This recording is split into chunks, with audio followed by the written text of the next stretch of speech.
এটা অনেকে বলে খসখসি গাছ, খোসখা গাছ। এটা আসলে একটা খসখসি বা খোসখা গাছ।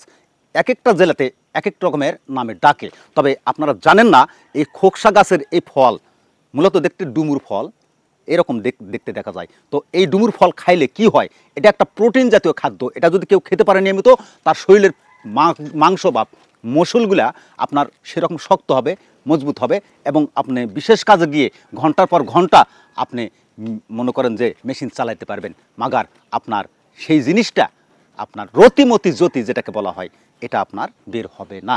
তো এটা খাবেন কিভাবে সেই নিয়মটা জানিয়ে দিচ্ছি। তার আগে আপনাদেরকে বলছি, এরকম গাছের ফাটাফাটি ভিডিও পেতে আমাদেরকে ফলো করে, লাইক কমেন্ট শেয়ার করে অন্যদেরকে জানিয়ে দেবেন। তো এটা খাওয়ার নিয়ম কীরকম জানেন?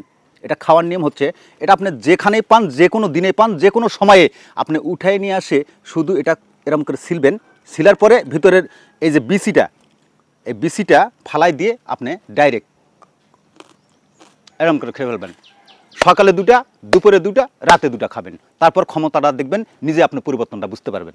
অবশ্যই খুব ভালো হবে, কারণ এরা আপনারা বাসায় বয়ে বয়ে এগুলো ট্রাই করবেন। আর শুনেন, আমাদের ফুল ভিডিও দেখবেন, দেখার পরে লাইক কমেন্ট শেয়ার করবেন।